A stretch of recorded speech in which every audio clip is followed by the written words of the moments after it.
දේවාලේ ගම කණ්ඩේ ගෙදර පුත්ගුල්ගල ආරණ්‍ය සේනාසන වාසී පූජ්‍ය කටුකුරුන්දේ ඥානනන්ද ස්වාමීන් වහන්සේ විසින් මීතිරිගල නිස්සරණ වනසෙනසුනේදී නිබ්බාන යන මාතෘකාව යටතේ පවත්වන ලද දේශනා මාලාවේහි දුර්වල ශ්‍රවණ තත්වයේ ගැන සලකා එම ස්වාමීන් වහන්සේ විසින්ම නිවනේ නිවීම ග්‍රන්ථමාලාව ඇසුරින් මෙසේ නැවත තැටිගත කරන ලද බව කරුණාවෙන් සැලකුව මැනවි. නමෝ තස්ස භගවතු අරහතෝ සම්මා සම්බුද්දස්ස නමෝ තස්ස භගවතු අරහතෝ සම්මා සම්බුද්දස්ස නමෝ තස්ස භගවතු අරහතෝ සම්මා සම්බුද්දස්ස ඒතං සන්තං ඒතං පනීතං යදිදං සබ්බ සංඛාර සමතෝ සබ්බෝපදීපටිනිසග්ගෝ තණ්හක්ඛයෝ විරාගෝ නිරෝධෝ නිබ්බාන. මේ ශාන්තය, මේ ප්‍රණීතය එනම් සියලු සංස්කාරයන්ගේ සංසිඳීම, සියලු උපදීන අතහැර දැමීම, තණ්හාව ක්ෂය කිරීම, නොයල්ම නම් වූ විරාගය, නැවැත්ම නම් වූ නිරෝධය, නිවීම නම් වූ නිබ්බාන. අතිපූජනීය මහෝපාධ්‍යාය මාහිමිපාණන් වහන්සේ ප්‍රධාන ගරුතර යෝගාවචර මහා සංඝරත්නයන් අවසරයි. නිබ්බාන යන මාතෘකාව යටතේ පවත්වනු ලබන දේශනා මාලාවේ 18 වන දේශනයයි මේ. ලෝකයෙන් එතර වීම, භවයෙන් එතර වීම, සිත පිළිබඳම තත්වයක් බව වටහා නොගැනීම නිසා නිර්වාණ ප්‍රතිසංයුක්ත සූත්‍ර රාශියක්ම විපරීත අන්දමින් විවරණය කර ඇති බව පසුගිය දේශනාවේදී අපි ප්‍රකාශ කළා. රහතන් වහන්සේගේ ජීවිතය අවසන් වීමෙන් පසුව පරමාර්ථ වශයෙන් නැති යම්කිසි අසංඛත ධාතුවකට පත් වෙන බව පිළිබඳ මතයක් අටුවා යුගයේදී මුල් බැසගෙන තිබෙන බව පේනවා. මේ මතය සනාථ කිරීමට, ඔප්පු කිරීමට අටුවාවල් ගෙනහැර දක්වන සූත්‍ර දේශනා කීපයක්ම ඇත්ත වශයෙන්ම භව නිරෝධය පිළිබඳව, සලායතන නිරෝධය පිළිබඳව, මෙලොවදීම මේ ජීවිතයේදීම රහතන් වහන්සේ ලබන ප්‍රත්‍යක්ෂයක් පිළිබඳ සූත්‍ර බව පසුගිය දේශනාවේදී අප පැහැදිලි කළා. වෙන එකක් තබා එතරට ගොස් මෙගොඩින් එගොඩට ගොස් එහෙම නැත්නම් පරතරට ගොස් එගොඩට වී සිටින බ්‍රාහ්මණයා හැටියට බුදුරජාණන් වහන්සේ දැක්වූයේත් ආශ්‍රවයන් ක්ෂය කරලා අනාශ්‍රව වූ චේතෝ විමුක්තිය, පඤ්ඤා විමුක්තිය මේ ජීවිතයේදීම ප්‍රත්‍යක්ෂ කරගෙන රහතන් වහන්සේ ඵල සමාපත්තියෙන් ඒ තත්වයටපත් වුණු රහතන් වහන්සේ පිළිබඳවයි. එතකොට මේ නිදසුන් අනුව, මේ කාරණා අනුව අපට සිදු වෙනවා එගොඩත් මෙගොඩත්, එතරත් මෙතරත් පිළිබඳ ලෝක සම්මත මතයට වඩා සියුම් අදහසක් මේ නිර්වාණ ප්‍රතිසංයුක්ත සූත්‍ර තුලින් මතු කර ගැනීමට අද මේ දේශනාව විශේෂයෙන්ම ඒ සඳහායි.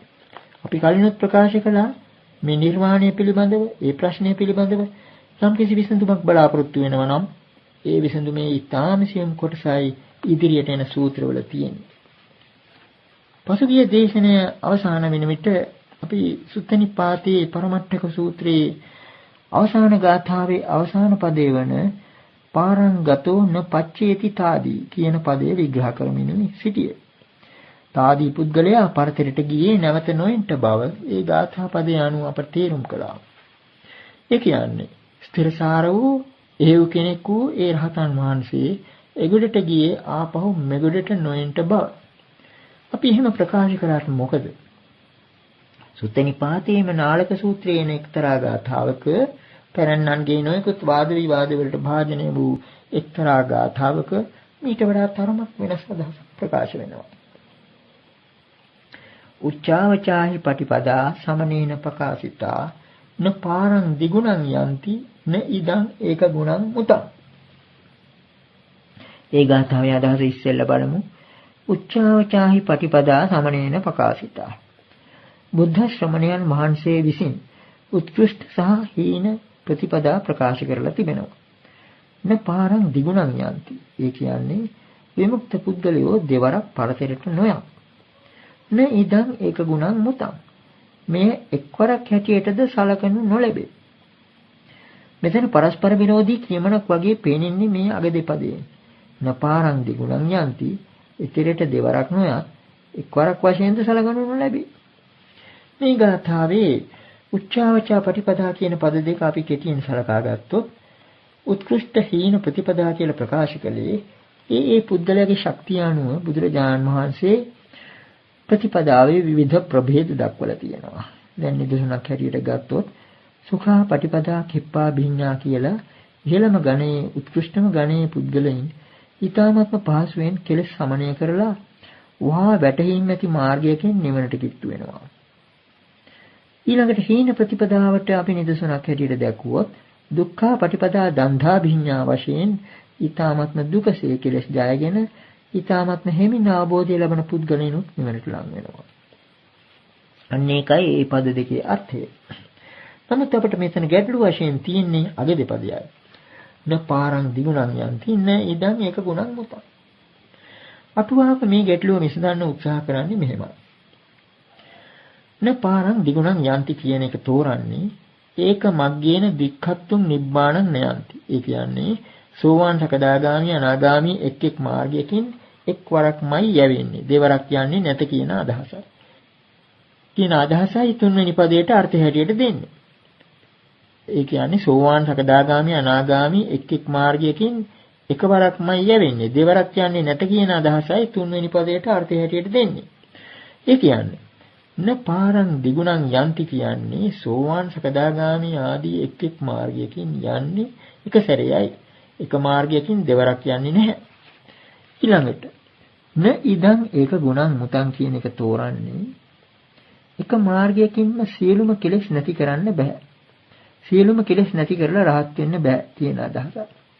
ඒ කියන්නේ රහත් වීම සඳහා මාර්ග හතරක්ම ඕන වෙනවා. එක්වරටම රහත් වෙන්න බැරිය කියන අදහසයි අටුවාව ඉදිරිපත් කරන්නේ.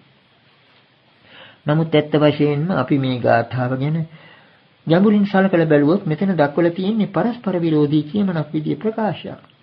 අටුවාව මෙතන ගැටලු දෙකක් මතු කර ගැනීමෙනුයි මේ එක ගැටලුව විසඳන්නේ.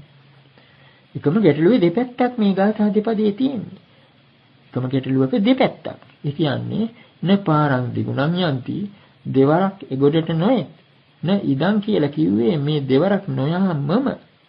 අටුවාව තෝරන හැටියට එතන ඉදං කියන්නේ මෙය කියලා ගන්නේ කියන්නේ පරතරට.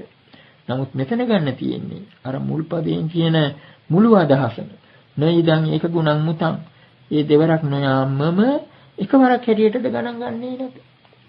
එතකොටයි මේ පරස්පර විරෝධී බව හොඳට සම්පූර්ණ වෙන්නේ. එකම මාතෘකාවට අදාළ කියමනක්.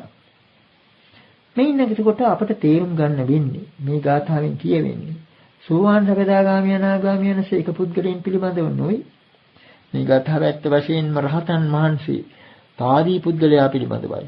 පරමට්ටක සූත්‍රයෙන් අපි දැක්වූ පාරංගතෝන පච්චේති තාදී කියන ඒ ගාථා පදේම ප්‍රතිරාවයක් දෝංකාරයක් තමයි මේ ගාථාවේ තිබෙන්නේ. පාරංගතෝන පච්චේති තාදී කියන එකේ තේරුම පරතරට ගිය තාදී පුද්ගලයා විමුක්ත පුද්ගලයා නැවත නොවේ. ඒ කියමනමයි මේ තුන්වෙනි පදයෙන් කියන්නේ. න පාරං දිගුණං යන්ති. පරතරට දෙවරක් නොයේත්. රහත් පුද්ගලයෝ පරතරට දෙවරක් නොයේත්. නමුත් අවසාන පදයේ මෙතන ප්‍රශ්නය වෙන්නේ. මේ දෙවරක් නොයාමම එක්වරක් හැටියටද සැලකෙන්නේ නැත. මොකක් නමුත් සැඟවුණ අර්ථයක් මෙතන තිබෙනවා. මේක එතකොට අපිට තේරුම් ගන්න වෙන්නේ. දැන් සාමාන්‍යයෙන් ලෝකේ යම් කිසි කෙනෙක් කිව්වොත් මම අහවල් තැනට දෙවරක් යන්නේ නැහැ කියලා. ඒකෙන් අධ්‍යාහාර නිගමනය මොකක්ද? ඉබේම හැඟෙන නිගමනය මොකක්ද? යන්නේ එකවර. මම දෙවරක් කියන්නේ නැහැ කිව්වොත් ඒකේ තේරුම මම එකවරයි කියන්නේ. නමුත් මෙතන මේ අවසාන පදයෙන් ප්‍රතික්ෂේප කරනවා දෙවරක් යන්නේත් නැහැ. එක්වරක් කියලා කියන්නේත් නැහැ. මෙතනින් කියවෙන අදහස ආශ්‍රවයන් ක්ෂය කරලා නියම විදියට ගොඩට ගියේ නියම විදියටම ලෝකෝත්තර වූ රහතන් වහන්සේ සාදී පුද්ගලයා නැවත මෙගොඩට එන්නේ නැහැ. එන්නේ නැත. මෙගොඩට ආවාත් මේ ඒ අරහත් ඵල සමාධියෙන් නැගිටලා පංචේන්ද්‍රයන්ගෙන් ලැබෙන අරමුණු අනුව මනාපමනාපදේ භුක්ති විඳිනවා. සැප දුක් විඳිනවා. ලෝකයට පෙනෙනවා. ලෝකයාගේ දෘෂ්ටි කෝණයෙන් බලනකොට මේ රහතන් වහන්සේ ඒ අරහත් ඵල සමාධියෙන් නිදිලා දැන් ඔන්න ලෝකෙට ඇවිල්ලා ඉන්නවා. මෙන්න මෙතනයි මේ ගැටලුව තියෙන්නේ. එතකොට න ඉදන් ඒක ගුණං මුතං. එකවරක් පමණක් හැටියට සලකන්නේ නැත්තේ මක් නිසාද? අර ලෝකෙට ආවා වගේ ඉඳලා නැවත නැවතත් අරහත් ඵල සමාධියට කැමති විටක සංවදින්න පුළුවන් රහතන් වහන්සේට. බාහිර ඉන්ද්‍රියයන්ගෙන් ලැබෙන අරමුණු භුක්ති විඳිනවා. නමුත් විටින් විට අර ඒගොල්ලටම වී සිටින තත්වය වන අරහත්ඵල සමාධියට සම්වැදිලා තමන්නේ ලබාගත් ප්‍රත්‍යක්ෂයට සිත පමුණවාගෙන නිර්වාණ සුඛයත් භුක්ති විඳිනවා. මෙන්න මේක ඊටාත්ම සියුම් ගැටලුවක්. ලෝකයට ඇවිල්ලා ඉන්ද්‍රියන්ගෙන් ආරම්භන ගන්නකොට කෙනෙකුට හිතෙනවා ඇත්ත වශයෙන්ම මේ පුද්ගලයා දැන් ලෝකයේ ඉන්න කියලා. නමුත් බැලූ බැලමට මේ ගැටලු විදී අවස්ථාව බුදුරජාණන් වහන්සේ ඊටාත්ම ස්වාභාවික උපමාවක්. කෙනෙකුට තේරුම් ගන්න පුළුවන් විදිහේ උපමාවක් ආශයෙන් මේ මහා ගැටලුව ඒ කියන්නේ ලෝකෝත්තර පුද්ගලයන් ආශ්‍රයයන් ඡය කරලා එහෙම පිටින්ම ලෝකෝත්තර තත්ත්වයටපත් වෙලා ඒගොඩට ගිහිල්ලා ඒගොඩට වී සිටින පුද්ගලයා මෙගොඩට ඇවිල්ලා කොහොමද මේ ඉන්ද්‍රියන්ගෙන් අරමුණු ගන්න කියන ප්‍රශ්නයට පිළිතුරු සපයනවා එක්තරා උපමාවකින්. එක නිදර්ශනක් අපි ගත්තොත් සුත්ත නිපාතේ ජරා සූත්‍රයෙන් උද බින්දු යථා විපොක්ඛරේ පදුමී වාරි යථා නලිප්පති එවං මුනිනෝ පලිප්පති යදිදං දිට්ඨ සුතම් මුතේසුවා. යම්සේ පියුම් පතෙහි දිය බින්දුව නොවැළෙන්නේද යම්සේ පියුම් පෙත්තෙහි ජලය නොවැළෙන්නේද එසේම මේ විමුක්ත මුනිවරයා දිට්ඨ සුත මුත දුටු දේහි යසුණු දේහි දැනුණු දේහි ඉන්ද්‍රියාරම්මන වල නොවැළේ. අන්න එතන කියන හැටියට එතකොට මේ නෙළුම් මලේත් නෙළුම් කොළේත් උපමාවයි බුදුරජාණන් වහන්සේ මේ ඊ타ත්ම ගැඹුරු ලෝකෝත්තර ලෞකික තත්ත්ව පිළිබඳ ප්‍රශ්නය තෝරන්න ඉදිරිපත් කරගන්නේ. අපි තවත් නිදසුනක් ගනිමු. සුත්ත නිපාතේ මාගන්ධ්‍ය සූත්‍රයේ සඳහන් වෙන ගාථාවක්. යේහි විවිත්තු විචරේය ලෝකේ නතානි උග්ගය වදෙය්‍ය නාගෝ ඊලම් බුජං කණ්ඨකං වාරිජං යථා ජලේන පංකේන අනුපලිත්තං එවං මුනි සම්තිවදෝ අගිද්ධෝ කාමේච ලෝකේච අනුපලිත්තෝ යේහි විවිත්තු විචරේය ලෝකේ නතානි උග්ගය වදෙය්‍ය නාගෝ නාගෝ කියලා කියන්නේ රහතන් වහන්සේටමයි. මේ ශ්‍රේෂ්ඨ විමුක්ත පුද්ගලයා යම් දෘෂ්ටි ආදියකින් වෙන්ව ලෝකෙහි හැසිරෙන්නේද නතානි උග්ගය වදෙය්‍ය ඒවා දැඩිවගෙන ව්‍යවහාර නොකරන්නේය.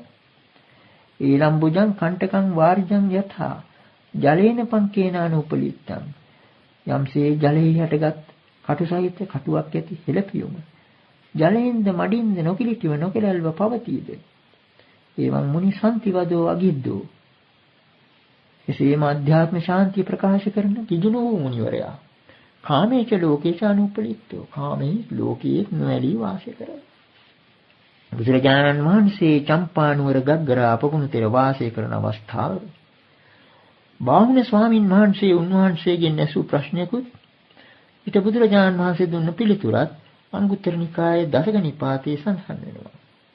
බාහුන ස්වාමීන් වහන්සේ ඇසූ ප්‍රශ්නය කතිහිනකෝ භන්තේ ධම්මේ තථාගතෝ නිස්සට්ඨෝ විසංයුත්තෝ විප්පමුත්තෝ විමර්යාදිකතේන චේතසා විහෙරති. ස්වාමී තථාගතයන් වහන්සේ කවර ධර්මයන්ගෙන් ඉවත්ව නොබැඳී මිදී විමුක්තව මායිම් කර නොගත් සිතකින් යුක්තව වැඩ වාසය කරද්ද. ඒකට බුදුරජාණන් වහන්සේ පිළිතුරු දෙන්නේ ඒ පොකුණෙන්ම ගත්තු හැටි උපමාවකි. දසයිකෝ බාහුන ධම්මේ තථාගතෝ නිස්සට්ඨෝ විසංයුත්තෝ විප්පමුත්තෝ විමර්යාදිකතේන චේතසා විහෙරති. කතමේහි දසයි. රූපේන කෝ බාහුන තථාගතෝ නිස්සට්ඨෝ විසංයුත්තෝ විප්පමුත්තෝ විමර්යාදිකතේන චේතසා විහෙරති. වේදනාය සංඥාය සංඛාරේහි විඥානේන ජාතිය ජරාය මරණේන දුක්ඛේ කිලේශේහි කෝ බාහුන තථාගතෝ නිස්සට්ඨෝ විසංයුත්තෝ විප්පමුත්තෝ විමර්යාදිකතේන චේතසා විහෙරති. සියථාපි බාහුන උප්පලං වා පදුමං වා පුණ්ඩරීකං වා උදකේ ජාතං උදකේ සංවඩ්ඩං උදකා අච්චුග්ගම්ම තිට්ඨති අනුපලිත්තං උදකේන. ඒවමේව කෝ බාහුන තථාගතෝ ඉමේහි දසේ ධම්මේ නිස්සට්ඨෝ විසංයුත්තෝ විප්පමුත්තෝ විමර්යාදිකතේන චේතසා විහෙරති. බුදුරජාණන් වහන්සේගේ පිළිතුර එතකොට බාහුන ධර්ම 10කින් තථාගත තෙම ඉවත්ව නොබැඳී මිදී මායිම් කර නොගත් සිතකින් යුක්තව වාසය කරයි. කවර දසයකින්ද? රූපේ රූපස්කන්ධයෙන්, වේදනාවෙන්, සංඥාවෙන්, සංස්කාරයන්ගෙන්, විඥාණයෙන්, ජාතියෙන්, ජරාවෙන්, මරණයෙන්, දුක් වලින්, කෙලෙස් වලින් කියන මේ 10න්ම දෙන් වෙලා තථාගතයන් වහන්සේ ලෝකෙහි වාසය කරන්නේ. ඊළඟට උපමාව. යම්සේ බාහුන නිලුපුලක් හෝ රත්පියුමක් හෝ හෙළපියුමක් හෝ ජලයේ හටගත්තේ ජලෙහි වැඩුණේ ජලයෙන් පැන නැගී ජලයෙන් නොතෙත් නොකිලිටිව පවතීද එසේම තථාගත තෙම මේ දස ධර්මයන්ගෙන් ඉවත් නොබැඳී මිදී මායිම් කරනුගත් සිතකින් වාසය කරා. එතකොට මේ සූත්‍රයෙන් විශේෂයෙන්ම අපට පේනවා තථාගතයන් වහන්සේ ਸਰව ප්‍රකාරයෙන්ම ලෝකෝත්තර බව. ඉන්ද්‍රියයන්ගෙන් ලෝකී අරමුණු ගත්තා. වෙන එකක් තබා මේ ස්කන්ධයන්ගෙන් ලැබුණු මිදීම. ඒක එහෙමමයි. රූපේ, වේදනාවේ, ඒවායින් සිත මෑත් කරගෙනයි වැඩ වාසය කරන්නේ. එපමණක් නෙවෙයි. දැන් මේ කාර්ය අර්ථ විවරණ අනුව කෙනෙකුට පුදුම හිතෙන්න පුළුවන්. බුදුරජාණන් වහන්සේ ජරාවටපත් වුණා නේද? මරණයටපත් වුණා නේද කියලා. ඔහොම හිතනකොට මෙතන කියනවා ජාතිය ජරාය මරණයන. උපතින් ජරාවෙන් මරණයෙන් මේ කියන්නේ අනාගත භවයක් පිළිබඳව නොවේ. මේ ජීවිතයේදී මේ සංකල්ප වලින් මිදිලා. අපි කලින් මේ පිළිබඳව ප්‍රපංච ගැන කතා කරන අවස්ථාවල ප්‍රකාශ කරලා තියෙනවා. ලෝකයාට ඒ ජාති ජරා මරණ ආදී පිළිබඳව සංකල්ප වලින් යම් භීතියක් උපදිනවා නම් තථාගතයන් වහන්සේට ඒ කිසිවක් නැහැ කියන එකයි මේ ප්‍රකාශ කරන්නේ. ඒ වගේම කෙලෙස් වලින් මේ කියාපු දස ධර්මයන්ගෙන්ම තථාගතයන් වහන්සේ විමුක්තව වැඩ වාසය කරන බවයි මේ සූත්‍රයෙන් එතකොට අපට පෙනී යන්නේ. මේ එක්කම අපට පෙනී යනවා තථාගතයන් වහන්සේගේ එදිනදා ජීවිතයේ මේ ඉන්ද්‍රිය ක්‍රියාකාරීත්වය පිළිබඳවත් යම්කිසි පුදුම අන්දමේ විමුක්ත බවක් නොබැඳුණු බවක් තිබෙන්න ඕනේ කියලා. ඒක සරියුත් ස්වාමීන් වහන්සේ ප්‍රකාශ කරන සංයුත්ත නිකායේ සලායතන සංයුත්තේ. පස්සති භගවා චක්ඛුනා රූපං චන්දරාගෝ භගවතෝ නත්ති සුවිමුක්ත චිත්තෝ භව. භාග්‍යවතුන් වහන්සේ ඇසින් රූප දකිනවා. නමුත් ඒ පිළිබඳව චන්දරාගයක් නැහැ. සිත විමුක්තයි. ඒ වගේම අර බ්‍රහ්මායු සූත්‍රයේ මජ්ක්‍ධිම නිකායේ උත්තර නැති බ්‍රාහ්මණ මානවකයා බුදුරජාණන් වහන්සේ පස්සෙන් ගිහිල්ලාම බුදුරජාණන් වහන්සේගේ ශ්‍රේෂ්ඨත්වය පරීක්ෂා කරලා කාලයක් තිස්සේ ප්‍රකාශ කළ වාක්‍යයක් තියෙනවා. රසපටිසංවේදී කෝපන සෝභාං ගෝතමෝ ආහාරං ආහාරේ තින්නෝච රස රාග පටිසංවේදී. ඒ භවත් ගෞතමයන් රසයෙන් විඳින්න ආහාර ගන්නවා. නමුත් රස රාගයක් වින්දනය කරන්නේ නැහැ. ඒක මහ පුදුම වැඩක්. දිවට දැනෙන දේවල් පිළිබඳව ඒ තරම් විමුක්ත බවක් ඒ ඉන්ද්‍රිය වලින් අරමුණු ගන්න අවස්ථාවලත් පවතිනවාය කියන එකයි එයින් ප්‍රකාශ කරන්නේ. රසපටිසංවේදී රස රාග පටිසංවේදී කියන දෙක අතරේ ඇති වෙනස කල්පනා කරන විටත් ලෞකික ලෝකෝත්තර දෙක අතර ඇති වෙනස තේරුම් ගන්න පුළුවන්. ඒ වගේම මේ පංචේන්ද්‍රයන් පිළිබඳව පමණක් නොවේ සිතට එන අරමුණු ධම්මාරම්මන පිළිබඳවත් ඒ විමුක්ත පුද්ගලයා එදිනදා ජීවිතයේදී සිත මෑත් කරගෙන ජීවත් වන්නේ. මේවායේ විතත් ස්වභාවය, අසත්‍ය ස්වභාවය රහතන් වහන්සේට ප්‍රත්‍යක්ෂ නිසා සිතට අරමුණු වෙනවා. සිතට ගන්නවා සංකල්ප. මමයි කියලාත් පාවිච්චි කරනවා. නමුත් ඒ සංකල්ප වල අසත්‍ය ස්වභාවය දන්නවා. ව්‍යවහාර අර බබාගේ භාෂාව පාවිච්චි කරනවා වගේ. ඒ කාරණයක් පැහැදිලි වෙන හොඳ සූත්‍රයක් තියෙනවා අංගුත්තර නිකායේ නවක නිපාතේ. සරියුත් ස්වාමීන් වහන්සේ චන්දිකා පුත්ත කියන ස්වාමීන් වහන්සේ කෙනෙකුගේ වැරදි මතයක් ඉවත් කරන්න දේශනා කළ සූත්‍රයක් ඒක. එතන සඳහන් වෙනවා එවං සම්මා විමුක්තස්ස කෝ ආවුසෝ භික්ඛුනෝ බුසාචේපි චක්ඛු විඤ්ඤා රූපා චක්ඛුසාපාතං ආගච්ඡanti නීවස්ස චිත්තං පරියාදියಂತಿ අනිසී කතමේ වස්ස චිත්තං හෝති තිතං ආනිජ්ජප්පත්තං බුසාචේපි සෝත විඤ්ඤා සද්ද බුසාචේපි ඝාන විඤ්ඤා ගන්ධ බුසාචේපි ජීවා විඤ්ඤා රස බුසාචේපි කාය විඤ්ඤා පොට්ටබ්බා බුසාචේපි මනෝ විඤ්ඤා ධම්මා ආපාතං ආගච්ඡanti නීවස්ස චිත්තං පරියාදියಂತಿ අනිසී කතමේ වස්ස චිත්තං හෝති තිතං ආනිජ්ජප්පත්තං වයංචස්සානුපස්සති. එවත්නි මිසේ හොඳින්ම විමුක්ත වූ ඒ භික්ෂුවගේ දර්ශන පථයට බොහෝ ඇසින් දැකිය යුතු රූප ආවේවි නමුත් ඒ රූප ඒ භික්ෂුවගේ සිත දැඩි කොට ග්‍රහණය නොකර. ඒ සිත ඒ වයින් අමිශ්‍රව පවතිනවා, ස්ථාවරව නොකැළඹෙන අන්දමින් පවතිනවා කියන එකයි ප්‍රකාශ වෙන්නේ. ඇස පිළිබඳව වගේ තමයි ඊළඟට කන පිළිබඳව, කනට ඇසෙන ශබ්ද පිළිබඳව, නැහැට දැනෙන ගඳ සුවඳ පිළිබඳව, දිවට දැනෙන රස පිළිබඳව, කායට දැනෙන ස්පර්ශ පිළිබඳව ඊළඟට මනසට දැනෙන ධර්ම පිළිබඳව. මනසට හැඟෙන ධර්මාරම්මන ඒවා පිළිබඳවත් එතෙන් ප්‍රකාශ වෙනවා. ඒ එකකින්වත් ඒ සිත් දැඩිව ග්‍රහණය කරන්නේ නැහැ. පරියාදියන්ති. ඒ වගේම අමිශ්‍රීගත. ඒවා සමග මිශ්‍ර වන්නේ නැහැ සිත. අර ලෝකෝත්තර බව මිශ්‍ර වෙන්නේ නැහැ ලෞකිකයට ආවට පස්සේ.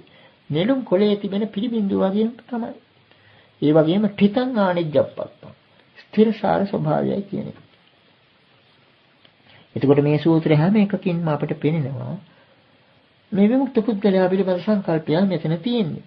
සාමාන්‍යයෙන් නෙළුම් කොළයක ස්වභාවය තේරුම් නොගත්ත කෙනෙකුට ඒ නෙළුම් කොළයක හෝ නෙළුම් පෙත්තක වතුර බිඳුවක් තියෙනකොට කල්පනා වෙනවා මේ නෙළුම් කොළය මේ නෙළුම් පෙත්ත තෙමෙන්න ඕන කියලා. මේ නෙළුම් පෙත්ත තෙමන්න ඕන කියලා. අපි කලින් ප්‍රකාශ කළා ලෞකික තත්වයට ලෝකෝත්තර තත්වයට අතර විශාල පරතරයක් මහා පරතරයක් තියෙනවා කියලා. එහෙම ප්‍රකාශ කළාම සමහර විට කෙනෙකුට හිතෙන්න පුළුවන් මේක මේ කාලය පිළිබඳ පරතරයක් එහෙම නැත්නම් අවකාශය පිළිබඳ පරතරයක් කියලා. ඇත්ත වශයෙන්ම බොහෝ විට නිවන පිළිබඳ විවරණ මාර්ග නොපිටට ගියෙත් ඒ අදහස උඩයි. ලෞකික කියන එකට ඊටාමත්ම ඈතයි ලෝකෝත්තර. ඉතින් මේක කාලය අනුව වෙන්න ඕනේ. එක්කෝ මේ මරණයෙන් මතු සිදුවෙන දෙයක්. එහෙම නැත්නම් අවකාශය. මේක බොහොම ඈතයි. රහතන් වහන්සේට කිට්ටු කරන්න බෑ. අන්න ඒ විදිහ දෙයක්. නමුත් මේ පරතරයට උපමා වශයෙන් ගත්තොත් අර නෙළුම් කොළේ තියෙන දිය බිඳුව නෙළුම් කොළේ ඉඳලා දිය බිඳුවට තිබෙන දුරමයි මෙතන තියෙන්නේ ලෞකිකයේ ඉඳලා ලෝකෝත්තරයට. ඔන්න ඔය විදිහේ තත්ත්වයක් එතකොට මෙතනින් හිතෙන්නේ. ඒගොඩ මේගොඩ පිළිබඳ ප්‍රශ්නයමයි මේ තාම යන්නේ. ලෞකික ලෝකෝත්තර පිළිබඳ මේ කාරණේදීත් අපට පැහැදිලි වෙන්නේ ඒගොඩ මේගොඩ පිළිබඳ ප්‍රශ්නයමයි. ඊතරක් මෙතරක් පිළිබඳව සාමාන්‍ය ලෝකයා හිතන ආකාරයට නෙවෙයි රහතන් වහන්සේ කල්පනා කරන්නේ. දැන් මේ රටේ ඉන්න කෙනෙක් පිට රටකට ගියා නම් ඒ පිට රට පදිංචි වුණාට පස්සේ සමහර විට මේ රට ගැන හිතන්නේ ඒගොඩයි කියලා, ඊතරයි කියලා. ඒ වගේ මේ විමුක්ත පුද්ගලයා පිළිබඳවත් සමහර විට කෙනෙකුට හිතෙන්න පුළුවනි ඊතරට ගිහිල්ලා ඒගොඩම සිටිනවා නම් ඒ තැනත්තා ඒගොඩ හැටියට කල්පනා කරන්න ඕනේ මෙතරයි. මේ ලෝකයයි කියලා. නමුත් රහතන් වහන්සේට ඒ දෙකම නැහැ. ඇත්ත වශයෙන්ම මෙතරක් ඊතරක් කියන දෙකම නැති බවක් ධම්මපදයේ එක්තරා ගාථාවක සඳහන් වෙනවා. යස්ස පාරං අපාරං වා පාරාපාරං නවිජ්ජති ඊතද්දරං විසංයුත්තං තමහං භූමි බ්‍රාහ්මනෝ. මේ ගාථාව අපි කලිනුත් සඳහන් කළා. අර ද්වේතාව ගැන ප්‍රකාශ කරන අවස්ථාවේ යස්ස පාරං අපාරං වා පාරාපාරං නවිජ්ජති. යම් කෙනෙකුට පරතරක් හෝ මෙතරක් හෝ පරතරක් හා මෙතරක් කියන දෙකම හෝ නැත්තේද? දෙවෙනිවර මේක සඳහන් වෙලා තියෙන්නේ පරතර මෙතර කියන ભેදයක්වත් නැහැ. පරතරක්වත් නැහැ, මෙතරක්වත් නැහැ, පරතර මෙතර කියන ભેදයක්වත් නැහැ කොටින්. ඊතද්දරං විසංයුත්තං සෝකයන් ඉවත් කළ නොවැඳී වාසය කරන තමන් භූමි බ්‍රාහ්මණන්. එබඳු මේ පුද්ගලයාට මම බ්‍රාහ්මණයෙක්යි කියන්නේ. ඒ ධම්මපදයේ බ්‍රාහ්මණ වගේ ගාථාවක්. මේ කියන්නේ රහතන් වහන්සේ අර ද්වේතාවානුවගේ ප්‍රඥප්ති වලින් එහෙම පිටිම මිදිලා ඉන්නේ. ඊතර මෙතර කියන එක ද්වේතාවක්. මේ ද්වේතාව තියෙන්නේ ලෝකයට පමණයි. රහතන් වහන්සේට ගොඩට ගියාට පස්සේ මේ සංකල්ප අවශ්‍ය නැහැ. මෙන්න මෙතන තමයි අර අලගද්දුපම සූත්‍රයේ අර පහුරූපමා පිළිබඳ බුදුරජාන් වහන්සේගේ උපදේශය හොඳටම අර්ථවත් වෙනවා. ඒ කියන්නේ ඊතරීම සඳහා පමණයි අපි මේ ගොඩක් කියන ව්‍යවහාරය පවා ප්‍රයෝජනට ගන්න. දැන් යම් කිසි විදියකින් රහතන් වහන්සේ ඊතර වුණාට පස්සේ කල්පනා කරනවා නම් දැන් මගේ ඊටම මේකයි කියලා. එතෙන්දි වෙන්නේ අල්ලා ගැනීම. එතන අතම්මයතාව නොවේ සම්මයතාවක් වෙනවා. අපි මේ වචනේ කලින් ප්‍රකාශ කළා. අතම්මයතා කියන පුදුම ගුණයක් රහතන් වහන්සේට තියෙනවා. අර මණිකක් ගැන එහෙම උපමාවක් දක්වපු අවස්ථාවල අපි ප්‍රකාශ කළා ලෝකයේ තියෙන සාමාන්‍ය ධර්මතාව. අපි යමක් අයත් කරගත්තොත් අප ඊට අයත් වෙනවා. අපි යමක් අල්ලගත්තොත් අප ඊට අහු වෙනවා. අර මණික ගැන උපමාවෙත් කියවෙනවා අන්නේ ධර්මතාව හරියට වටහාගත්තු නිසා තමයි රහතන් වහන්සේ ඒගොඩට ගියත් ඒගොඩ අල්ලගන්නෙත් නැහැ. ඒගොඩට වෙලා හිටියත් අන්න ඒක නිසා තමයි දැන් මේක තෝරන්න වෙන්නේ. රහත් වුණාට පස්සේ මෙතරක් නෑ, ඉතරක් නෑ. මේවා සංකල්ප, හුදු සංකල්ප පමණයි. මේවා යම් කිසි ප්‍රායෝගික වටිනාකමක් තියෙනවා මේ ගොඩ ඉන්න අයට. ඒක නිසා තමයි අර අලගත්තුම සූත්‍රයේත් මෙතර ඉඳලා එතරට යන්නේ නැවක්වත් පාලමක්වත් නැහැ. නමුත් මෙගොඩම තියෙන දී කැබඩි දර කෝටු කෑලි එකතු කරලා තව වැල් වැනින් එහෙම බැඳලා තමයි පහුරක් හදාගන්නේ. ඊළඟට ඒ පහුරෙන් එතර වුණාට පස්සේ පහුර කරගහගෙන යන්නේ නැහැ. කුල්ලූපමෝ මයා ධම්මෝ දේහිතෝ ඊළඟට ආජානන්තේ ධම්මාපිවෝ පහතබ්බා මගේවා ධම්මා ආදි වශයෙන් අන්නේ අදහසයි මෙතන තියෙන්නේ. මේ ධර්මය මම පහුරකට උපමා කරමි. ධර්මය අරහත්යෙන් තේරුම් ගත්තට පස්සේ මේ ධර්මයන්වත් අල්ලන්නේ නැහැ. ධර්මයෙන් පමණක් නෙවෙයි කියලා ওই විදිහට ප්‍රකාශ වන්නේ මේ කාරණේමයි. මේන අපිට වැඩියක් පැහැදිලි වෙන්නේ රහතන් වහන්සේ කාම ලෝකෙට එන්නේත් නැහැ. දැන් කෙනෙක් හිතන්න පුළුවන් ඒ ආහාර ගැනීම ආදීදී රහතන් වහන්සේ කාම ලෝකයේ ඉන්නේ කියලා. ඒකත් නෙවෙයි. ඒ වගේ තමයි රූපාරූප ධානය වලට සම්බන්ධුනත් රූපාරූප ලෝක වලට ආйти නැහැ. රහතන් වහන්සේට පුළුවන් රූපාරූප ධානය වලට සම්බන්ධයි. නමුත් ඒ භවයටයි තියෙන්නේ. අර අපම්මියතාව නිසා. ඒවා දැඩිව අල්ලගන්නේ නැහැ. මම මේ මාගේ කියලා. මමත්වයක් නැති නිසා. මේක පුදුම ධර්මතාව. අර භාෂාව පිළිබඳව ලෝකයා දැඩිව ගන්න මත දෘෂ්ටි එහෙම පිටින්ම නැති වෙලා යනවා රහතන් වහන්සේට. මේක වඩාත් අපට ප්‍රකට වෙනවා කලිනුත් අපි බොහොම අවධාරණය කළ සූත්‍රයකින් සුත්ත නිපාතයේ උරග සූත්‍රය. මේ සූත්‍රයේ ගාථා 17කම ධ්‍රුවපද වශයෙන් අවසාන පද දෙකක් සඳහන් වෙන බව අපි ප්‍රකාශ කළා කලින් අවස්ථාවේ. සර්පේකුගේ හැව පිළිබඳ හැම ගාථාවක්ම ඉවර වෙන්නේ. ඒ ගාථා 17ම ඉවර වෙන්නේ සෝ භික්ඛු ජහාති ඕරපාරං උරගෝ ජින්නමෙව තචං පුරාණං කියලා. ඒ බඳු ඒ භික්ෂුව ඕරපාරං අන්න මෙතෙන්දි හොඳටම අර්ථවත් ඒ ඕරපාරං කියන එක. ඕරං කියලා කියන්නේ මෙගොඩ, පාරං කියන්නේ එගොඩ. ඒ භික්ෂුව මෙගොඩත් අතහරිනවා එගොඩත් අතහරිනවා. යම්සේ සර්පෙක් දි รา ගේ හැවක් අතහරිනවද ඒ වගේ. මේ හැවෙන් වැඩගත්තා. ඊළඟට ඉතින් අතහරිනවා. දැන් මේ ගාථා දෙපදේම අඩංගු උරග සූත්‍රයේ තව එක ගාථාවක් අපි මේ අවස්ථාවේ ඉදිරියට ගන්නවා. මක්නිසාද අර ප්‍රපංච පදයටත් සම්බන්ධ නිසා ඒක. රහතන් වහන්සේ ඇත්ත වශයෙන්ම මේ කියාපු தത്വයට පැමිණෙන්නේ අර ද්වේතාව අනුව ගිය. ඊතර මෙතර ආදි වශයෙන් හොඳ නරක පව්පින් ආදි වශයෙන් ගන්න ද්වේතාව අනුව ගිය ලෞකික සංකල්ප පිළිබඳ ද්වේතාවෙන් මිදුණු නිසා.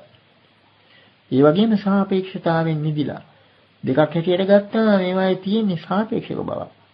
පරස්පරාපේක්ෂක. එකක් අනිකට සම්බන්ධයි. ඒ ගොඩක් තියෙනවා නම් මේ ගොඩක් තියෙන්න ඕන. මේ ගොඩක් තියෙනවා නම් මේ ගොඩක් තියෙන්න ඕන.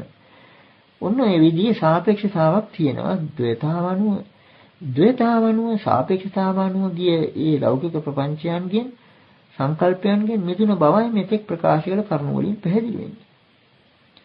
විශේෂ ගාථාවක් හැටියට අප ඉදිරියට ගන්න බලාපොරොත්තු වෙන්නේ ඒ උරග සූත්‍රයේ මෙන යෝ නාචසාරී නපච්චසාරී සබ්බං අච්ච ගමායි මං පපංචං සෝ භික්ඛු ජාති ඕරපාරං උරගෝ ජින්නමෙව තචං පුරාණ.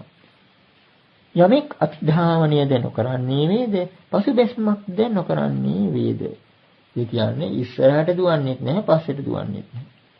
සබ්බං අච්ච ගමායි මං පපංචං මේ සියලු ප්‍රපංච ඉක්මවා ගියේද සමතික්‍රමණය කළේද සෝ භික්ඛු ජාති ඕරපාරං. ඒ භික්ෂුව මෙතෙරත් අතහරිනවා එතරත් අතහරිනවා. හරියට අර සර්පයා දි รา ගේ හැව අතහරිනවා වගේ. එතකොට මේ ගාථාව විශේෂයෙන්ම එළියට ගත්තේ මේකේ වටිනා අදහස් කීපයක්ම තිබෙන නිසා. අර යෝ නාච්චසාරී නපච්චසාරී කියලා කෙටියෙන් සඳහන් කළ මේ පද දෙක වඩා තේරුම් කළාට වරදක් නැහැ. මෙතන අතිධාවනයක් පසුබැසීමක් කියන එකත් අර ද්වේතාව අනුව ගිය සංකල්ප පෙන්눔 කරන එකක්. නිදර්ශන වශයෙන් කිව්වොත් උච්ඡේද දෘෂ්ටි අතිධාවනය ශාස්ත්‍ර දෘෂ්ටිය පසුබැසීම. ඊළඟට තවත් විදිහකට වඩාත් පහසුවෙන් තේරුම් ගන්න නිදර්ශනක් කිව්වොත් අනාගතය ගැන හිතීම අතිධාවනය. අතීතය ගැන දුක් වීම පසුබැසීම. ලෝකයේ තියෙන සංකල්ප ওই විදිහේ රටාවක් අනුවත් යනවා. අන්න ඒක නිසා රහතන් වහන්සේට ඒ විදිහට අතිධාවනයකුත් නැහැ, පසුබැසීමකුත් නැහැ. සබ්බං අච්ච ගමායි මං පපංච. මේ පపංච කියන වචනේ අපි කලින් අවස්ථාවක සඳහන් කළා. වෙන කාරණයක් සම්බන්ධයෙන් මේක සඳහන් කළේ අර මුදල් නෝට්ටු අවලංගු වුණ අවස්ථාවක්. ඒ වශයෙන්ම මේ මුළු මහත් ලෝකයේම තියෙන ලෞකික ව්‍යවහාර එහෙම පිටින්ම මුදල් නෝට්ටු ගොඩක්, කාසි ගොඩක්. ඒවා හුමාරු කරගෙන ඒවායින් ප්‍රයෝජන ගන්න අය අතරේ ඒවායේ වටිනාකම තියෙනවා. යම් කිසි අවස්ථාවක මුදල් නෝට්ටුවක් අවලංගු වුණොත් ඒක පිළිබඳව තිබුණු තණ්හාවක් නැහැ, මාන්නයක් නැහැ, දෘෂ්ටියක් නැහැ. ඒකට මේ පపంచ කියන එක අපි තීරුවේ තණ්හා මාන දිට්ඨිය ආශ්‍රයෙන්. අටුවාවල පවා මේ වචනේ මේ විදිහට තෝරනවා. තණ්හා පపంచ, දිට්ඨි පపంచ, මාන පపంచ. එක මුදල් නෝට්ටුවකම තියෙනවා මේවා. රහතන් වහන්සේට තණ්හා නැති කරලා නිසා, ඔක්කොම කෙලෙස් වලින් මිදිලා නිසා මේ මුදල් නෝට්ටුව අවලංගු වෙලා. අන්න ඒක නිසා තමයි සබ්බං අච්චගමා ඊමං පపంచං. මේ මුළු ප්‍රපංචයම එහෙම පිටින්ම ඉක්මවලා ගියා. සමතික්‍රමණය කළා රහතන් වහන්සේ. සෝබිකු ජාති ඕරපාරං. මේ ඕරපාරං කියන එකත් පුළුල් අර්ථ තියෙන වචනයක්. අපි කලින් අවස්ථාවල ඒ පුළුල් අර්ථ දැක්ුවා. ඇතුළත පිටත තමානුන් ආදි වශයෙන් මේ දෙයතාවත් තේරුම් ගන්න පුළුවන්. නමුත් මෙතන විශේෂයෙන්ම ඕරපාරං මෙතර පිළිබඳ සංකල්ප පැහැදිලිවම පේනවා මේ දක්වපු උපමාවලින්. උරගෝ ජින්නමිව සත්‍යං පුරාණං. විරාගී හැව තමයි එහෙම පිටින්ම මේ භාෂා ව්‍යවහාරය. මේ භාෂා ව්‍යවහාරයේ තිබුණ ඊතර මෙතර ව්‍යවහාරය රහතන් වහන්සේට නිරර්ථකයි. ලෝකයාට මේ ධර්මය තේරුම් කරන්න අමාරුකම නිසාම වෙන්න ඇති. මේ විදිහේ මේ ව්‍යාග ව්‍යවහාර පාවිච්චි කරලම තෝරන්න ගියොත් මුලාවේ වැටෙන්න ඉඩ තියෙනවා කියන අදහසින් වෙන්න ඇති. සමහර විට බුදුරජාණන් වහන්සේ ධර්මයේ දේශනා කිරීමට මන් දෝත්සාහය වුණේ. ඒ තරම් සියුම් කාරණයක් මේ ධර්මයේ පිළිබඳව මෙතන තියෙනවා. මේ හැම එකක්ම අපි ප්‍රකාශ කළේ අපි තාම යන්නේ ඒගොඩ ඊතර මෙතර කියන පද දෙක ඔස්සේ නිසා. මේ දෙකේ තියෙන සාපේක්ෂතාවත්, මේ දෙක යටින් තිබෙන මේ නිවන පිළිබඳ යම්කිසි ගැඹුරු අදහසකුත් මතු කර දීමටයි. එතකොට මේකටම අදාළ මේ ඊතර මෙතර ප්‍රශ්නයටම අදාළ තවත් එක්තරා ගැටළු සහිත සූත්‍රයක් තමයි ඉතිවුත්තක දුක නිපාතයේ සඳහන් වෙන සෞපාදිශේෂා නිබ්බාන ධාතු, අනුපාදිශේෂා නිබ්බාන ධාතු කියන මාතෘකාව ඉදිරිපත් කරන එක්තරා සූත්‍රයක්. මෙන්න මේ විදිහටයි ඉතිවුත්තකේ ඒ කාරණේ සඳහන් වෙන්නේ. අපි උද්දෘත වශයෙන් ඒ කොටස එහෙම පිටින්ම දක්වන්න බලාපොරොත්තු වෙනවා. මක්නිසාද කාරණා ගණනාවක් මේකෙන් මතු කරගන්න තිබෙන නිසා. මේ ප්‍රශ්න පිළිබඳව සාවධානව කල්පනා කරලා බැලුවොත් සමහර විට කෙනෙකුට ඒ පිළිබඳව පැහැදිලි නිගමනයකට එන්න පුළුවන්.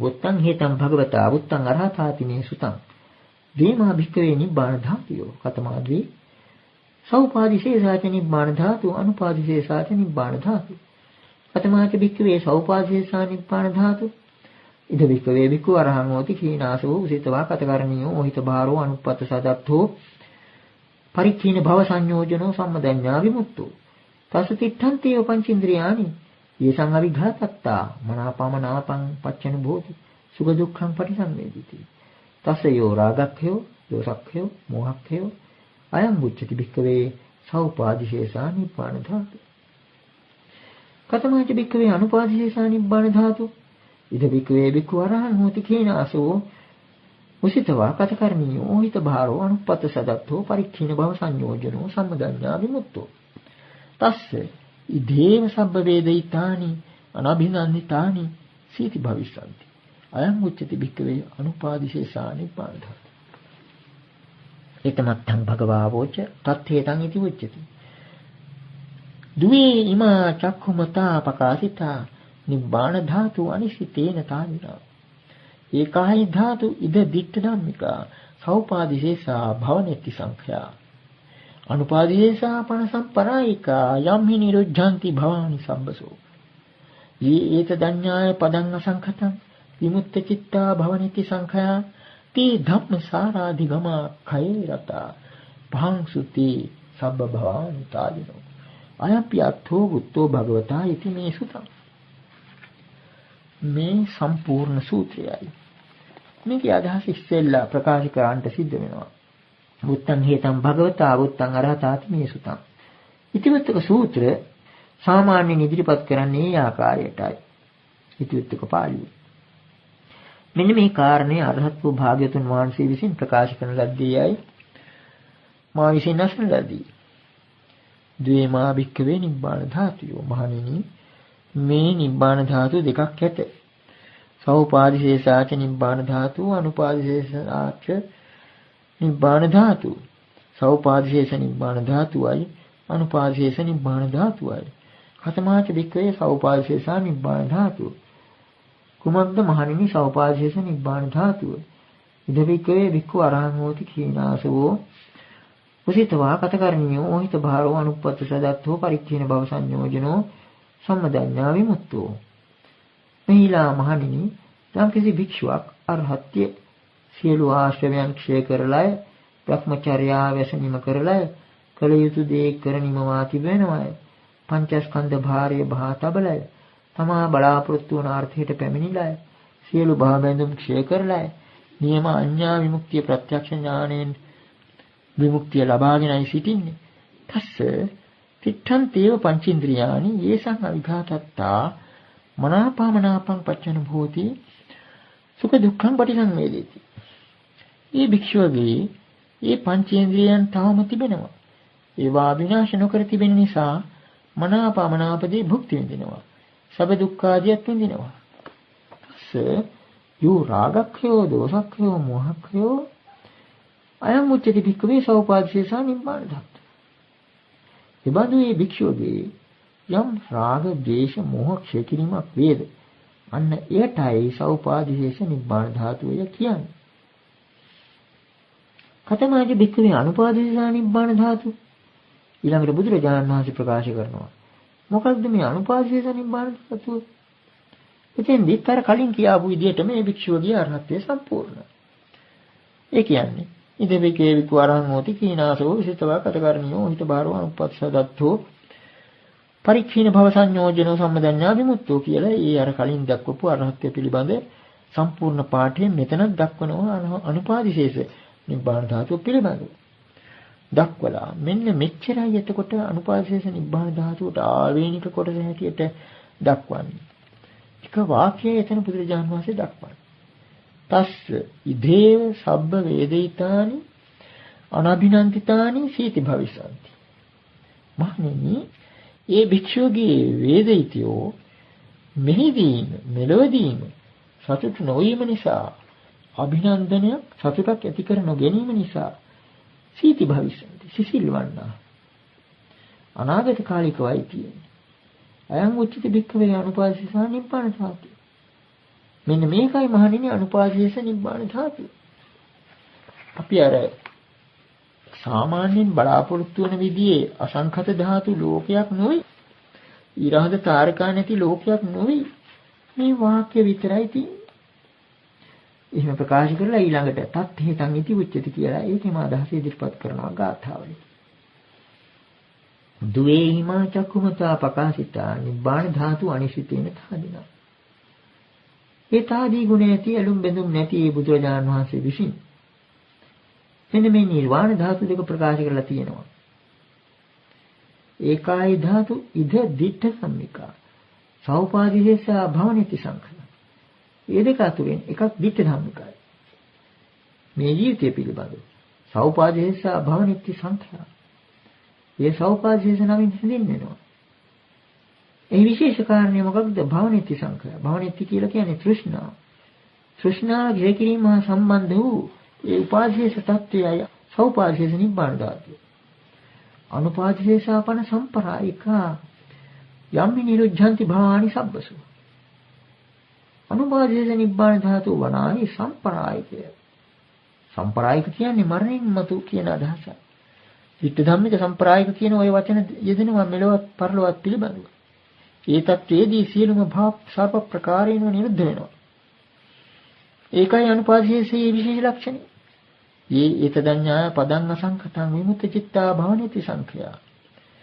යම් කෙනෙක් මේ අසංඛත පදයේ මනමින් තේරුම් අරගෙන භවනිති නම් වූ ඒ තෘෂ්ණාව ක්ෂය කිරීමෙන් විමුක්ත වූ සිතත් ආහුද.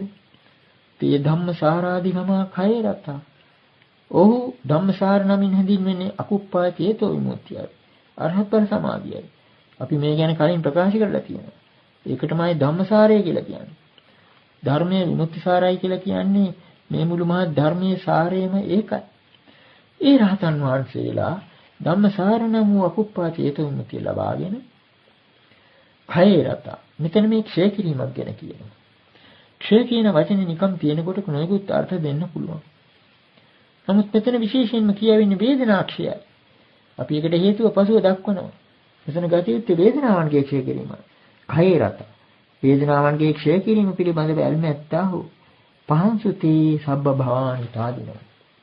ඒ විමුක්ත පුද්ගලයෝ සියලුම භවයන් අතහැරියා.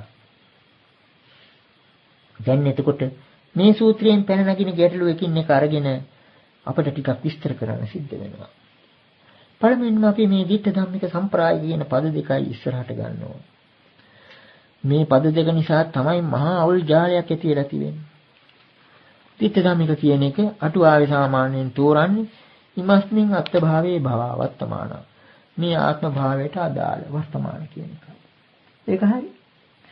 ඊළඟට සම්ප්‍රායික කියන්නේ සම්ප්‍රායේති ඛණ්ඩ බෙහෙතතෝ පරභාවි.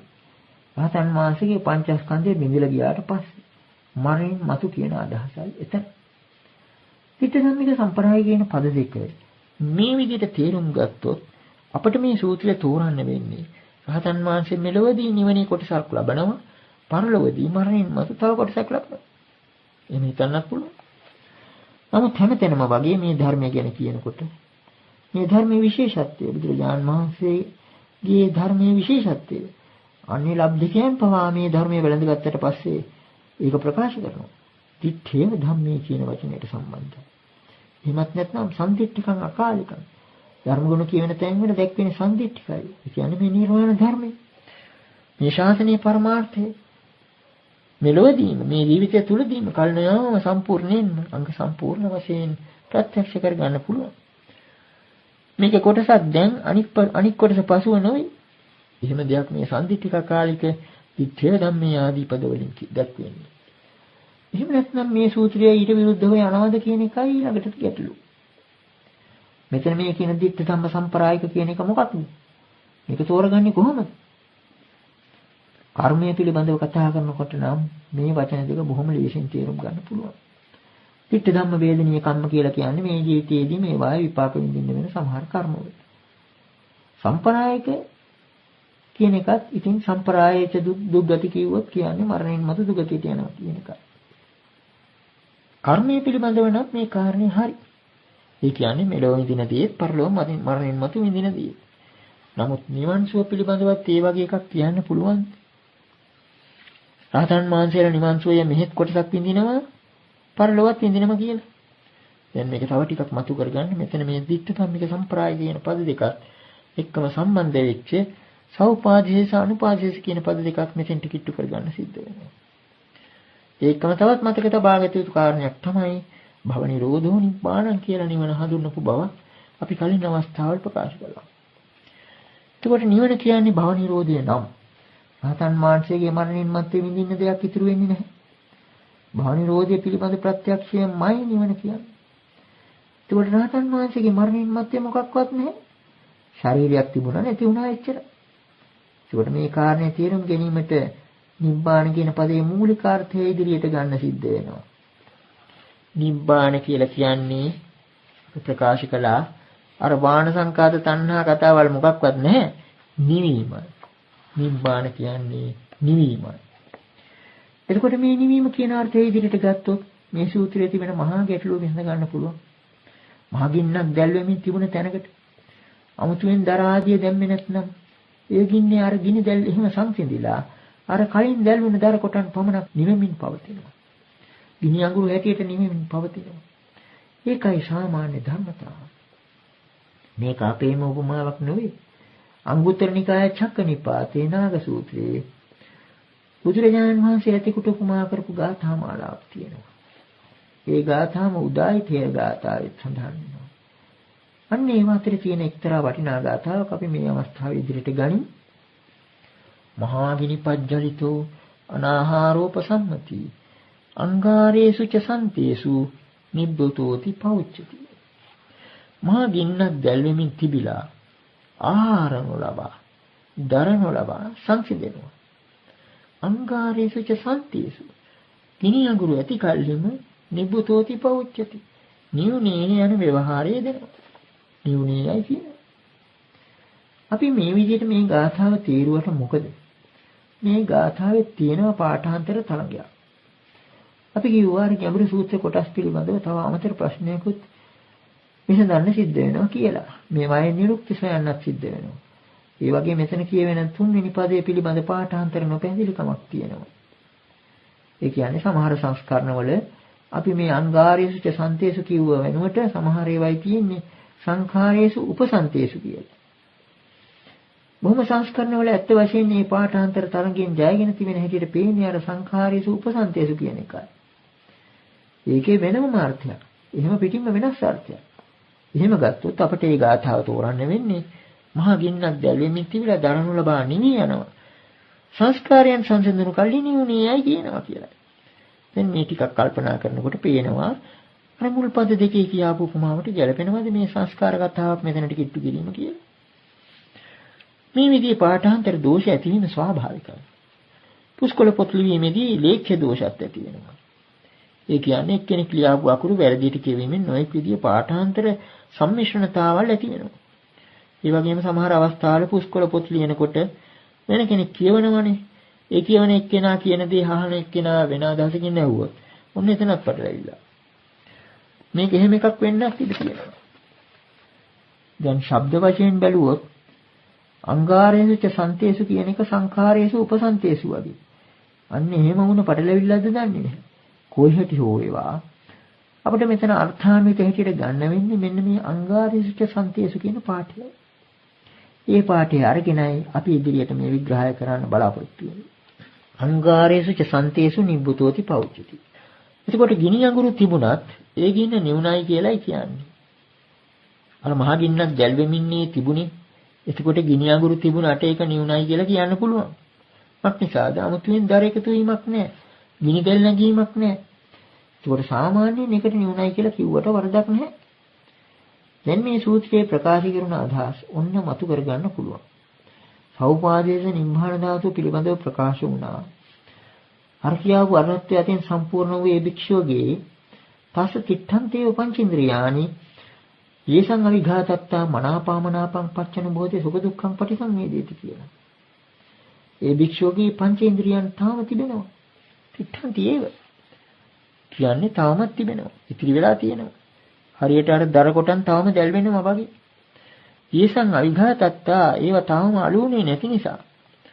ඒව තාම ඉතිරි වෙලා තිබෙන නිසා මනාපමනාපදේ භුක්ති විඳිනවා සැප දුක් විඳිනවා. ඔන්න එතකොට අර ගිනි දැල් නොනගෙන දර කොටන් වගේ. තමත් ඒක පැහැදිලි වෙනවා ඒ භික්ෂුවගේ සෞපාදේශ නිබ්බාන ධාතුව නියමාන්දමින් ප්‍රකාශ කරන පාඨය ඊළඟට බුදුරජාණන් වහන්සේ ඉදිරිපත් කරන විදිය. පස්සයෝ රාගක්ඛයෝ දෝසක්ඛයෝ මෝහක්ඛයෝ අනුච්චති භික්ඛවේ සෞපාදේශ නිබ්බාන ධාතු. ඒ භික්ෂුවගේ යම් රාගක්ෂයක් වේද, ද්වේෂක්ෂයක් වේද, මෝහක්ෂයක් වේද මෙයයි මහණෙනි සෞපාදේශ නිබ්බාන ධාතුව. දැන් එතකොට මේ ගිනි අඟුරු 아무තු දර පතන්නේ නැහැ. 아무තු උපාදාන දර පතන්නේ නැහැ. මේ උපාදාන කියන වචනේ දර කියන අර්ථයක් තියෙනවා. අල්ලා ගැනීම කියන අර්ථයක් තියෙනවා. එතකොට රහතන් වහන්සේගේ දිනදා ජීවිතයේදී ඉන්ද්‍රියාරම්මන ගන්නව අපි දැන් ප්‍රකාශ කරපු කාරණා අනුව. නමුත් ඒව දර හැටියට වැටහෙන්නේ නැහැ. ආහාර හැටියට වැටහෙන්නේ නැහැ. වෙන එකක් තබා ආහාර පවා වැළඳුවත් ඒවා ආහාර නොවේ රහතන් වහන්සේට. ඒවා ආහාර නොවේ. වචනේ පිළිබඳ මහා පරිවර්තනයක් සිද්ධ වෙලා තියෙන්නේ. රහතන් වහන්සේගේ පංචේන්ද්‍රියන්ට ආරම්මනාව ඒවා 아무තු දර නොවේ. ඒවා උපාදාන නොවේ. ආහාර නොවේ. ඒක නිසා හරියටම දැන් ගිනි අඟුරු ගොඩක්. රහතන් වහන්සේගේ සෞපාදේශ නිබ්බාන ධාතුව හරියට අර ගිනි දැල් නිවිලා ගිය ගිනි අඟුරු වගේ. මේ ගිනි දැල් හට ගැනීම තමයි රාග දේශ මොහ ඇතිවීම. සාමාන්‍ය පුද්ගලයන් ඉන්ද්‍රිය ආරම්මන ගන්නකොට රාග ගිනි දැල් බුරබුරා නගිනවා. දේශ ගිනි දැල්, මෝහ ගිනි දැල් බුරබුරා නගිනවා. රහතන් වහන්සේගේ ගිනි දැල් නගින්නේ මක් නිසාද? ලෝක සම්මත ඉන්ද්‍රිය ආරම්මන ගත්තට මොකද ඒවා ආහාර වශයෙන් උපාදාන බවට පත් වෙන්නේ නැහැ. තවත් දර පතන්නේ නැති ගිනි අඟුරු ගොඩක්. භවනිත්‍ය සංඛ්‍යා කියලා අර ගාථාවල සඳහන් වෙන්නේ සෞපාදේශ නිබ්බාන ධාතුව පිළිබඳව. භවනිත්‍ය නම් වූ තණ්හාව ක්ෂය කිරීමයි සෞපාසීස නිබ්බාන ධාතුව. ඒකත් මේකට ගැලපෙනවා. අර රාග දේශ මොහ පැන නොනගිනවා කියන එක වචනයකින් කියනවා නම් තණ්හාව නැති කිරීමයි. තණ්හාව ක්ෂයයි. තණ්හාව ක්ෂය කරගෙන ජීවත් වෙන ලෝකේ. අර ඉන්ද්‍රියයන් මේ විදිහටම ක්‍රියා කරනවා. තාම අලු වෙලා නැහැ. දැන් එතකොට මේක ආශ්‍රයෙන් අපිට පුළුවන් අනුපාදේශ කියන එකක් තෝරන්න. අනුපාදේශයේදී මොකද වෙන්නේ? මෙතෙන්දී අපිට ඉදිරියට ගන්න සිද්ධ වෙනවා මේ උපාදි කියන වචනේ. මේකත් මහා ගැටළු විදිය වචනයක්. අනාගාමී පුද්ගලයා පිළිබඳව ගත්තොත් සතිපට්ඨාන සූත්‍ර ආදී එහෙම සඳහන් වෙනවා. සතිපට්ඨානය යම් කිසි කෙනෙක් යම් කාල සීමාවක් පුරුදු කළොත් ඒ පුද්ගලයා පිළිබඳව මෙන්න මෙහෙම ප්‍රකාශ කරනවා. දිත්තේව ධම්මේ අඤ්ඤා සතිවා උපාදීසේ අනාගාමිතා කියලා. ඒ පුද්ගලයා එක්ක මේ ජීවිතයේදී අඥානම් වූ අරහත් ඵලය ලබනවා.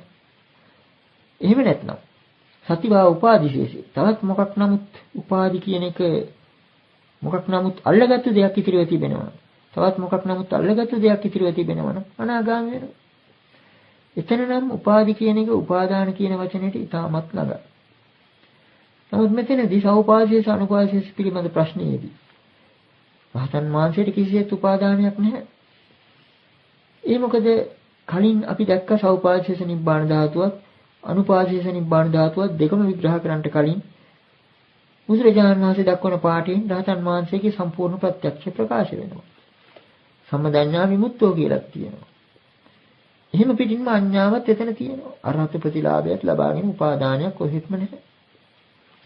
එතකොට මෙතන මේ උපාදි කියන වචනය අපිට ගන්න සිද්ධ වෙන්නේ උපාදාන කියන වචනෙට කිට්ටු කරලා නෙවෙයි. උපාදින්න කියන වචනයට ලං කරලායි. සෞපාදීස අනුපාදීස ගැන කතා කරනකොට උපාදි කියන වචනේ තෝරන්න වෙන්නේ උපාදින්න කියන වචනය ආශ්‍රය කරගෙන. මේ උපාදින්නේ ගිනි අඟුරු වගේ. අතීත කර්ම නිසා දැල්ුණු දර කොටන් තාම තියෙනවා. මේ දර කොටන් වලට කොහොම හරි වාත්තු කරගෙන රහතන් වහන්සේව ඉදිරියට ගෙනියනවා. මක් නිසාද මේකට පටිඝයක් නැහැ. ඕන කමින් ජීවිතය නැති කරන්න අවශ්‍යතාවක් නැහැ. සරියුත් ස්වාමීන් වහන්සේ ප්‍රකාශ කළා වගේ නාභිකං කායි මරණං නාභිනන්දාමි ජීවිතං. මම මරණය පතන්නෙත් නැහැ ජීවිතය පතන්නෙත් නැහැ. අන්න ඒ වගේ කලින්ම ගිනිගත්තු දර කොටන් ටික තවම දෙවෙනවා. ඔන්න ඔහොම ගත්තොත් අපිට මේ සූත්‍රය අර්ථවත් කරගන්න පුළුවන්. එතකොට අනුපාදේශ තත්ත්වයේ තියෙන්නේ මොකක්ද? අර උපාදින්න ගිනි අඟුරුත් එහෙම පිටින්ම නිවිල යනවා. ආයුෂය ක්ෂය. ජීවිතයේ අවසානයේදී උපාදින්න ගිනි අඟුරුත් නිවෙනවා. අන්නේ ගිනි අඟුරු නිවීම පිළිබඳව ඊළඟට මේ සූත්‍රයේ තිබෙන තවත් වටිනා අදහසක් තමයි මේ වේදනාව පිළිබඳ ප්‍රශ්නය. සාමාන්‍යයෙන් මේ සූත්‍රයෙන් කෙනෙක් බලාපොරොත්තු වෙනවා අනුපාදේශ නිබ්බාන ධාතුව හෝ අසංඛත ධාතු නම් වූ යම්කිසි පරමාර්ථ ධර්මයක් තියෙනවා. රහතන් වහන්සේ ගිහිලා ඇතුල් වෙන බුදුරජාණන් වහන්සේ ගැන සමහර කෙනෙක් කල්පනා කරනවානේ පරිනිර්වාණ ධාතුවට ඇතුල් වුණා අවුරුදු 5000කට පස්සේ එළියට ඇවිල්ලා ධර්මයේ දේශනා කරනවා. ওই විදිහටත් ජනප්‍රවාද තියෙනවා. මක්නිසාද මරණින් මත්තේ කොහේ හරි ගිහිල්ලා ඇතුල් වෙනවා. දැන් මෙතන අනුපාදේශ නිබ්බාන ධාතුව තෝරන්නේ. තස්සේ දීප් සබ්බ විකවේ සබ්බ වේදිතානි අනබිනන්දිතානි සීති භවිෂන්ති. එකම වාක්‍යයකින් අනුපාදේශ නිබ්බාන ධාතුව තෝරලා තියෙනවා.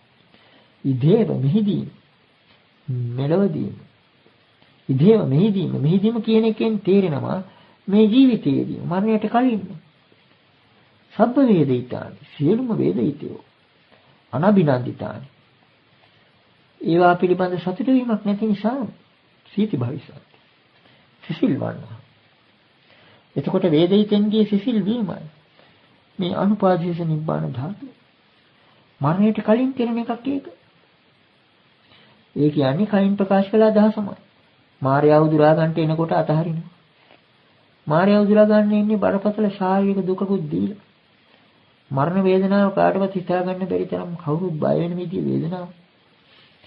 ඒ උදුර ගන්න එන අවස්ථාවේදී රහතන් වහන්සේ කලින්ම පුරුදු කරලා තියෙන අරහත්ඵල සමාධිය මගින් අර අනාශ්‍රව චේතෝ විමුක්තිය මගින් අනාශ්‍රව ප්‍රඥා විමුක්තිය මගින් අර සියලුම වේදිතයන් සීති භාවයට පමුණවා ගන්නවා. ඒකට මායයට කර කියා ගන්න දෙයක් නැති වෙනවා. ඒකට ඊට පස්සේ මොකක්ද වෙන්නේ?